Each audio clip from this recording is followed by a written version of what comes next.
Bang Erdian mungkin izin sedikit menanggapi terkait kemarin kan ramai soal Gus Miftah kepada penjual es teh nih, mungkin seperti apa responnya gitu? Saya udah kasih video kan kemarin untuk mengonfirmasi. Nah kemudian beberapa jam kemudian kan Gus sudah langsung klarifikasi, ya kan, minta maaf. Dan pagi ini kalau nggak salah dia udah ketemu sama penjual es tehnya kan, si Pak Suhaji apa siapa ya? Itu ya menurut saya sih ya ini biasa terjadi di alam demokrasi, apalagi kebebasan pers yang dijamin di era pemerintahan yang baru ya. Tapi mungkin kan bisa dikatakan katanya itu memang sudah terbiasa ya hal seperti itu terjadi kalau di lingkungan gimana mungkin bisa dijelaskan nggak sih Bang, maksudnya pada saat di situ tuh maksudnya apakah memang seperti itu gitu atau memang ada video-video yang dipotong gitu? Kalau dari video sendiri yang saya lihat itu memang dipotong untuk diarahkan, dinarasikan terhadap mendiskreditkan klien saya. Ya itu sangat-sangat obvious ya, sangat-sangat sudah kelihatan sekali. Tapi menurut saya pribadi ya itu biasa ya dalam dunia berdemokrasi, artinya penggiringan opini, kemudian mendiskreditkan pejabat negara, ya kan, dengan kebetulan kan Gus Miftah ini saya kenal cukup lama. Beliau ini dakwahnya atau syiarnya itu memang nyeleneh, dia ke tempat klub malam lah, kemudian dia tempat-tempat prostitusi, kemudian kolong jembatan dan sebagainya. Artinya cukup progresif dalam mensiarkan sebuah agama. Tapi dari meme yang saya lihat di X juga sama di Instagram, saya komentarin memang cenderungnya menyudutkan klien saya bahwa dia jualan agama kan begitu. Terus lebih bagus jualan es teh katanya kan kayak gitu. Saya bilang itu sah-sah saja. Artinya masyarakat Indonesia sudah sangat jenuh mungkin karena memang tekanan ekonomi, kemudian ada ancaman kenaikan PPN jadi 12%, kemudian ekonomi global ini tertekan. Ya masyarakat ada ngelihat sedikit langsung tersulut, terbakar, terus menghakimi. Ya seperti halnya kalau misalnya ada orang di kampung teriak, maling, entah dia maling entah bukan, karena ada orang lari, mungkin dimatiin hari itu juga. Ya itu kayak begini modelnya, jadi trial by the press atau trial by the mob. Hal sedemikian memang terus terang nggak bisa dihindarkan di dalam dunia demokrasi, karena kebebasan pers yang sudah sangat dijamin di negeri ini. Tapi soal main hakim sendiri ini yang harus kita cermatin dan kita jauhin, karena inilah menjadikan negara kita ini negara barbar. Kita harus jauhin itu budaya menghakimin melalui langsung ya dengan budaya kekerasan atau budaya menghakimi secara online ini, karena terus terang ya karena penggalan kan korbannya banyak tuh, dulu Ahok kan gitu. Tapi kalau yang lain ketika buzzer ini beralih sikap ya, yang soal janda aja jadinya bukan nggak dihakimin tapi dimaklumin. Nah, itu biasa. Bang, karena dakwah tersebut viral, banyak netizen yang berkomentar bahwa nggak pantas seorang Gus berdakwah seperti itu dengan kalimat dan seperti itu juga goblok. Nah, mungkin abang menanggapinya seperti apa sih? Pro dan kontra dalam menilai sebuah atau sesuatu hal itu hal yang biasa. Kepantasan kita itu tidak dinilai dari apa yang kita pikirkan, itu merupakan suatu kebenaran yang hakiki dan semua orang harus ikut kebenaran yang dari otak kita.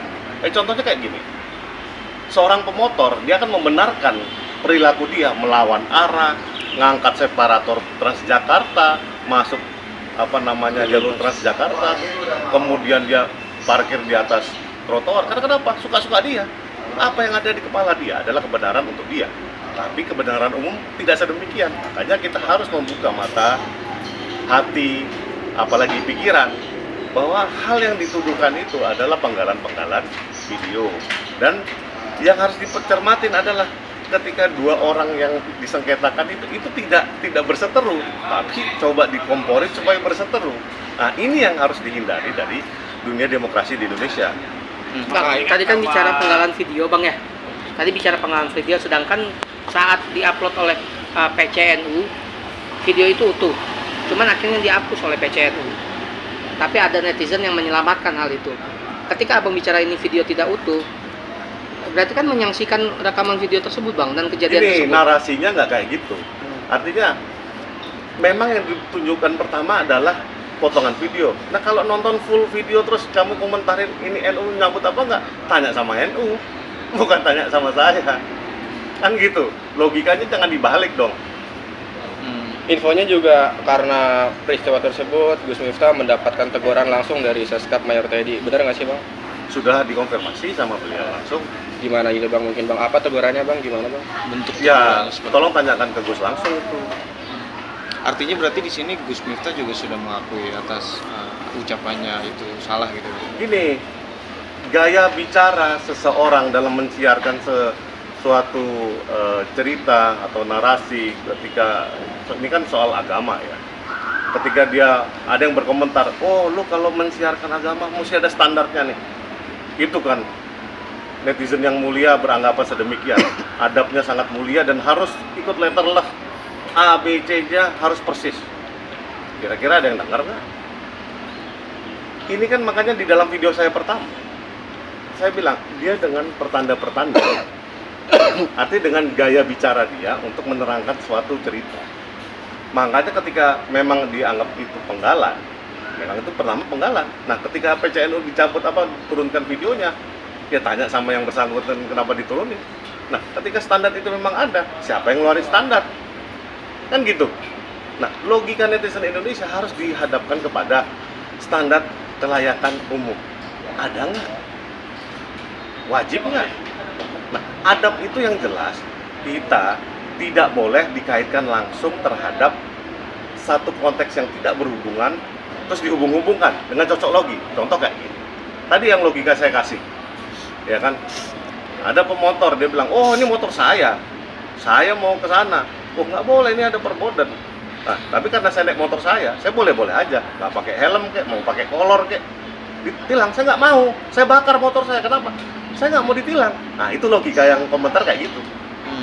Bang, Ini tapi kan nama, ketika nama Gus Miftah sendiri artinya sudah cukup tercoreng. Ada upaya nggak sih untuk membalikan nama baik Gus Miftah walaupun sudah perlu. minta maaf dan Karena gini loh, langsung di dalam dunia demokrasi pro dan kontra itu wajib ada. Kamu nggak suka sama saya, wajib ada. Karena kenapa? Tidak semua orang punya standar yang sama. Betul? Nah, artinya ketika kita nggak suka sama orang, mau diputar kayak apa aja, mau kita bersihkan nama kita kayak apa, orang nggak suka.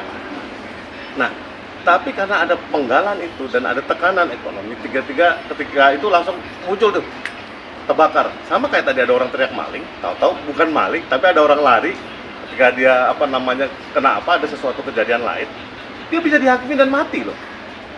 Karena pikiran pendek itulah yang menyebabkan seluruh rangkaian kejadian ini sampai kejadian.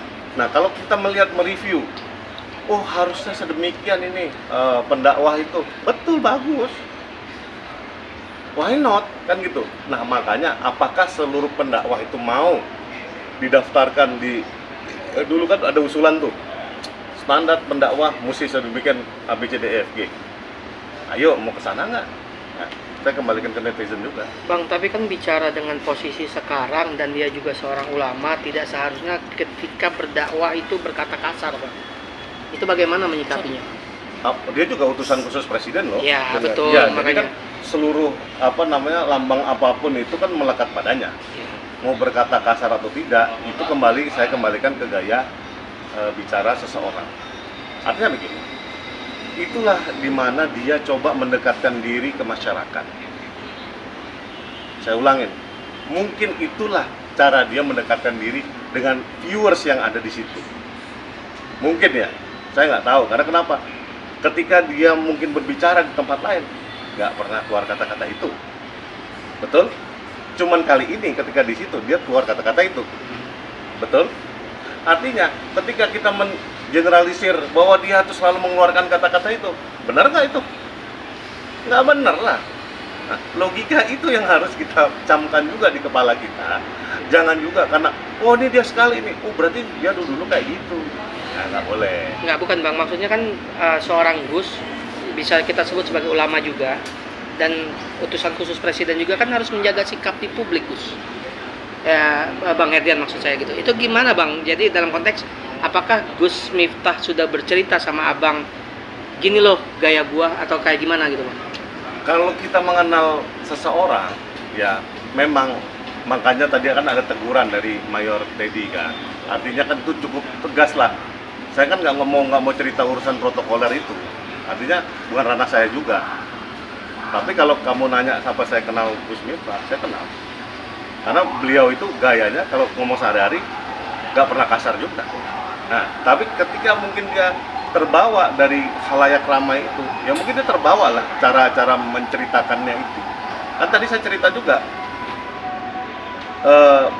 dia tuh dulu dakwahnya di mana? Klub malam ya, klub malam, terus tempat prostitusi. Nah kalau bahasanya terlalu ningrat, kira-kira nyambung nggak? Betul.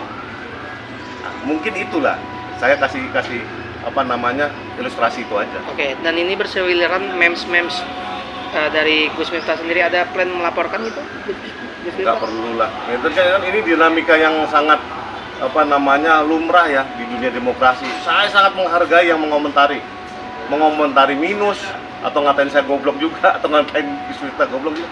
Oke, it's okay. Karena kenapa? Suara Anda berharga. Itulah namanya dunia demokrasi. Tapi kita yang punya pikiran dewasa, kita harus mengajak yang tidak dewasa untuk menjadi dewasa dan melihat ini bukan sebagai ganjalan. Oh, ketika ada nilai setitik semua diberangus.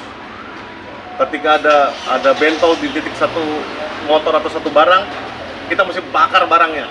Nah, artinya memang teguran dari Mayor Teddy itu clear dan sudah dipahamin dan sudah diaminin. Saya rasa itu. Oke, siap. Oke. Makasih Bang.